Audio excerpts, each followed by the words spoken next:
hair in my face. Oh my gosh, I still didn't get it.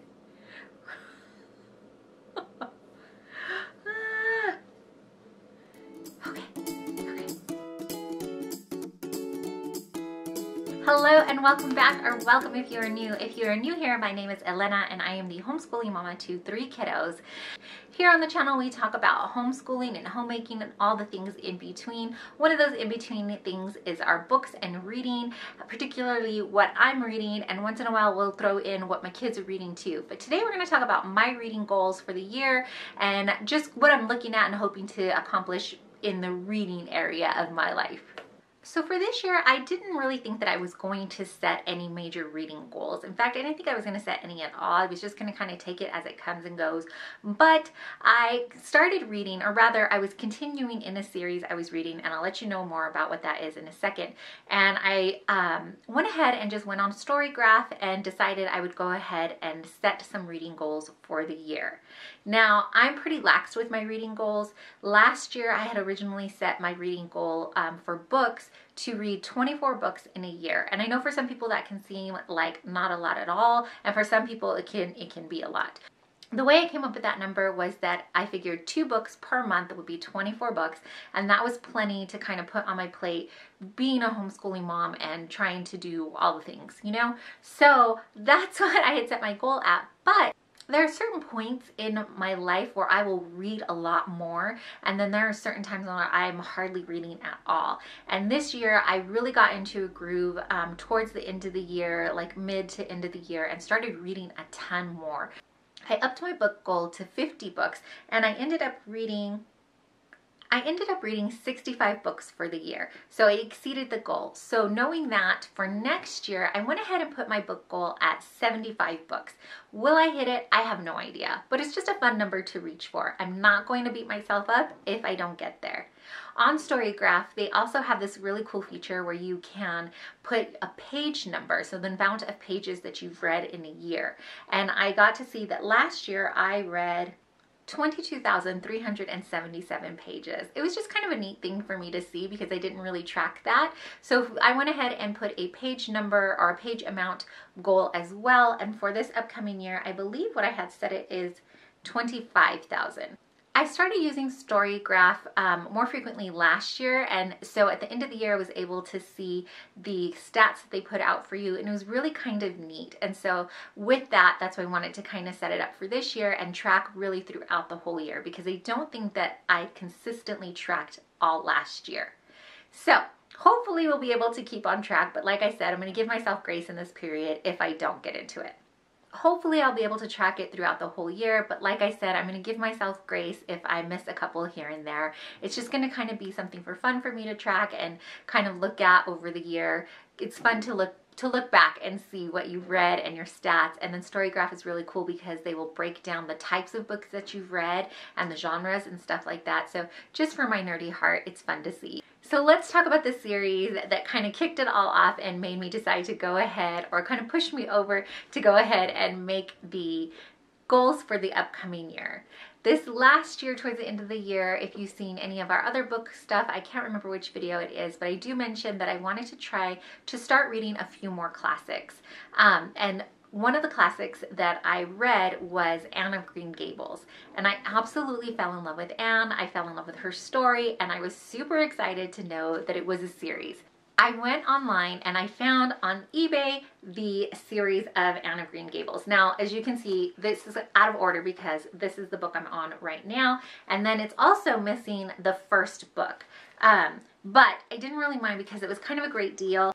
I didn't really mind that this series wasn't going to match the first Anne of Green Gables, the first book in the series. I wanted to get a pretty version of that, if that makes sense. These are not bad books. This version that I have here, or this edition, they just show her and they depict what they think she is looking like as she grows up. So I am, like I said, on book number 4. I just finished book number 3 at the beginning of this year and just started diving into this one. This one is Anne of Windy Poplars. If you've not read Anne of Green Gables and you like sweet kind of wholesome stories, I would definitely encourage you to read this one. I thought it would be a great way to kind of dip my toe into the classics, and I was right. And I, as you can see, absolutely love this. So I'm very excited to read it, and then it just kind of follows Anne through. I don't know how excited I'm going to be as we follow along her story here. I have heard from one person that it gets better and better each book, but we'll see.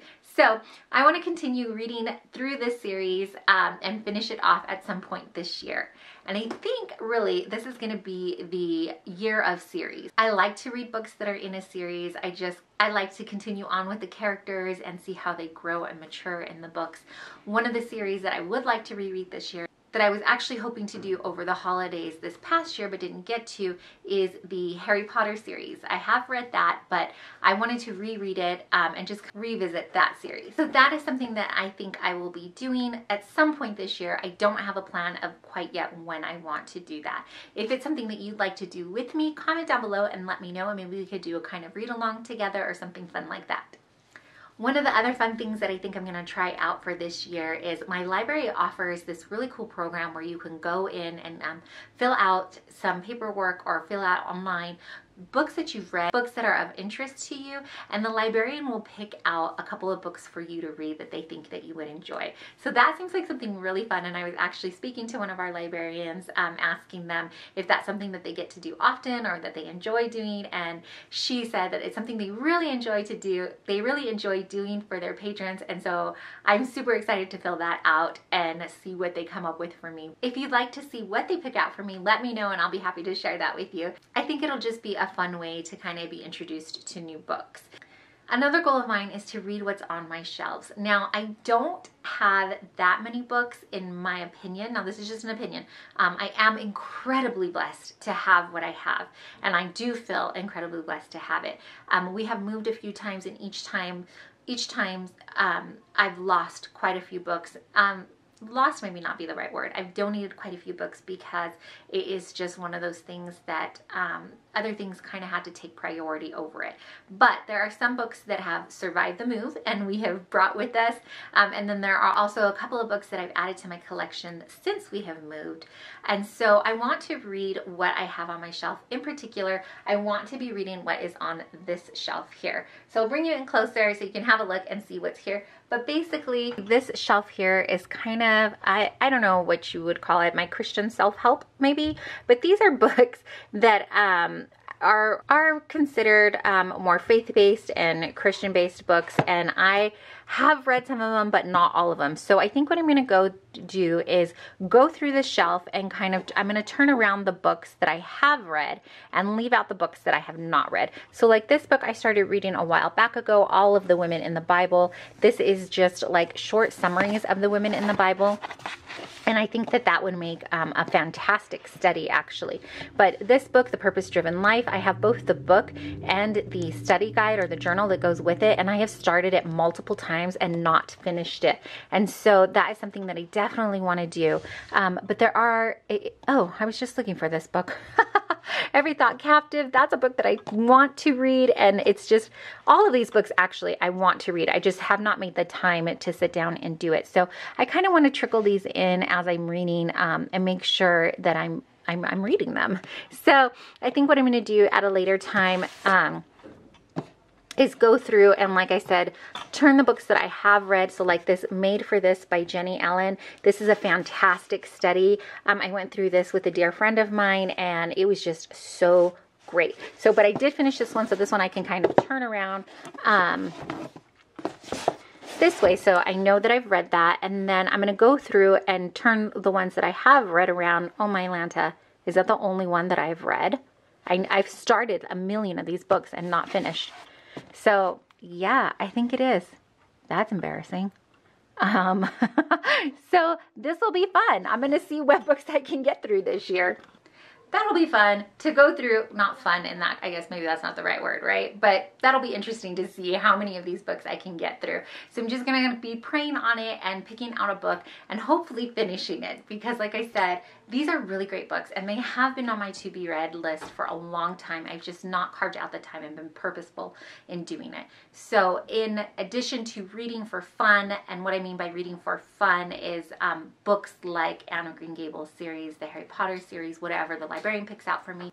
So my for fun books are more fiction books, quick reads. I like lighthearted stories. I really like to use these kinds of books as an escape for a little bit, and honestly doesn't require much thinking, if that's not too shallow to say. It is an escape for me, and it's just a fun way to get out of my mind for a little bit, get out of my head, and just escape in a good book. And so that's what I mean by fun books. These books are more teaching books, I feel like, and so they take me a little bit longer because I'm really trying to soak in things. Although I will say with Anne, her writing for the Anne of Green Gables series is, and I keep going back to that because that's the one I'm in the middle of right now, her writing is so rich that there are a couple parts in there too where I just really have to go over and pour over it again. Again, if you've not read this series, I recommend it. But I tend to pour over this, and these are the books that I am really more studying and that type of thing. So between those two categories, that's what I think that I'm going to kind of concentrate more on reading this year. So I have kind of a fun category, and then I have teaching kind of books that I'm going to be doing. I do think that eventually I will go back and create or continue on with my reading journal. I had started a reading journal in October of last year, and then I kind of fell off in December because December I wasn't reading much for myself. I was doing a lot of read alouds with my kiddos for holiday books and things like that, and just soaking in that time, and it was fantastic. So I think that I will continue on with the reading journal for the new year, but it isn't something I'm going to pressure myself into doing. If I only get the book that I read logged in Storygraph, that'll be plenty enough for me. And then maybe a little side note that I want to do is I do have a account with NetGalley, and I'm not active on it at all. I'm not very good, or I don't feel like I'm very good at writing reviews, and so maybe as just a little side note, you know, in my spare time, I'm gonna go ahead and try to brush up on writing better book reviews and seeing if that's something that I can do. When I was younger, I did do a lot of writing and I really enjoyed it. And my writing these days is mostly just journaling, which is also writing, but I think that's something that I might like to brush up on and kind of just make a new skill for me to have for this year. So that may be something that I look into at some point throughout the year, but it's not quite a high priority right now. And that's it. I know this video is kind of all over the place. Maybe to kind of sum it up, here's what my reading goals are for the year. I'd like to read 75 books, 25,000 pages. I'm going to continue and finish the Anne of Green Gables series. I would like to read more classics and keep reading them because they're just really great stories. And so I want to keep reading some of those, but I also want to keep the lighthearted and fun books that I've been reading as well. I'm going to try out at the library that program where the librarian picks out books for me at least once this year. And then I'm going to be reading off my shelf here some teachable books that I've had on my to be read for a long time. So I'd love to know what your reading goals are, or if you set any reading goals, what you're looking at for the new year, and what you hope to be reading. Thanks so much for watching. I truly, truly appreciate you hanging out with me and kind of listening to me go all over the place with my reading goals. If you like this video, please be sure to give it a thumbs up. And if you aren't a subscriber yet, maybe watch a couple of our other videos and see if you want to consider joining our little YouTube family. We'd love to have you here. And if you are already part of the family, thanks so much for being with us. It is really, really appreciated. Thanks so much for watching.